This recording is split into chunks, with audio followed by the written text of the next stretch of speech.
بسم اللہ الرحمن الرحیم نحمده ونصلی علی رسولہ الکریم اما بعد فاعوذ باللہ من الشیطان الرجیم بسم اللہ الرحمن الرحیم حضرت شیخ عبدالقادر جیلانی کے بارے میں ایک بڑا ہی خوبصورت ان کی کرامت بیان کروں گی کہ انہوں نے ایک مردے کو کس طرح زندہ کیا۔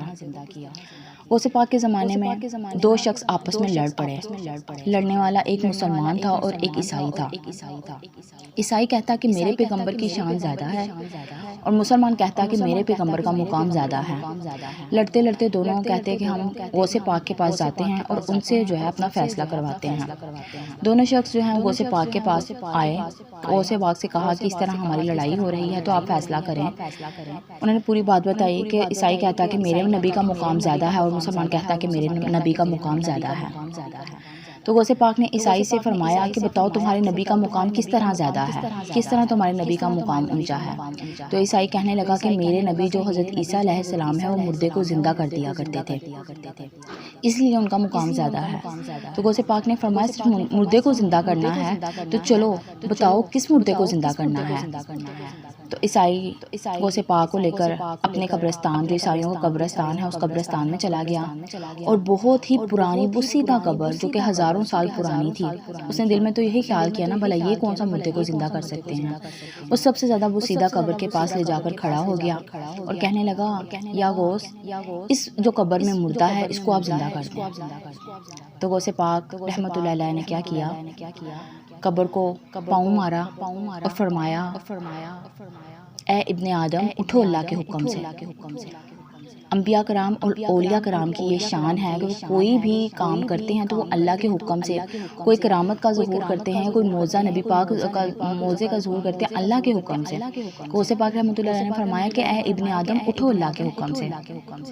تو وہ جو قبر میں مردہ تھا وہ بانسری بجاتا ہوا اٹھ پڑا، مطلب جس طرح وہ مرا تھا نا، جب مرتے وقت وہ جس حالت میں تھا وہ اسی حالت میں بانسری بجاتا ہوا وہ اٹھ کھڑا ہوا اور اٹھ کے کہنے لگا کہ میں کس دور میں ہوں۔ تو غوث پاک رحمۃ اللہ علیہ نے فرمایا کہ تو امت محمدی کے دور میں ہے اور تیرے سامنے امت محمدی کھڑی ہے۔ تو کہنے لگا وہ امت محمدی جس کا ذکر میرے نبی مجھ سے کیا کرتے تھے کہ امت محمد صلی اللہ علیہ وآلہ وسلم اللہ پاک کے آخری نبی ہوں گے اور ان کی امت جو ہے اس کی بڑی شان ہوگی، آپ اس امت محمدی کی بات کر رہے ہیں۔ تو غوث پاک رحمۃ اللہ علیہ نے فرمایا ہاں جی وہی امت محمدی۔ تو وہ جو مردہ تھا جسے زندہ کیا تھا غوث پاک نے، وہ بڑا خوش ہوا، کہنے لگا میری بڑی خواہش تھی کہ جب میرے اپنے نبی سے امت محمدی کی باتیں سنتا تھا تو میرے دل میں بڑی خواہش ہوتی تھی کہ کاش میں بھی امت محمدی کو جس کی اتنی شان ہے میں اسے دیکھ سکتا۔ تو آج میں بڑا خوش ہوں کہ میں نے امت محمدی کو دیکھ لیا اور میری خواہش ہے کہ میں بھی آپ کے نبی کی امت میں شامل ہو جاؤں۔ تو غوث پاک رحمۃ اللہ علیہ نے اس کی خواہش پر اسے کلمہ پڑھا کر مسلمان کر دیا اور پھر اسے فرمایا کہ جاؤ اللہ کے حکم سے تم واپس چلے جاؤ، اور وہ مردہ واپس چلا گیا۔ اور عیسائی یہ دیکھ کر بہت زیادہ متاثر ہوا اور وہ بھی کلمہ پڑھ کر مسلمان ہو گیا۔ یہ غوث پاک رحمۃ اللہ علیہ کی شان تھی کہ انہوں نے مردے کو زندہ کر دیا لیکن اللہ کے حکم سے۔ اولیاء کرام کی بہت بڑی شان ہے۔ اولیاء کرام اللہ تعالیٰ کے بہت ہی نیک پاکیزہ بندے ہیں۔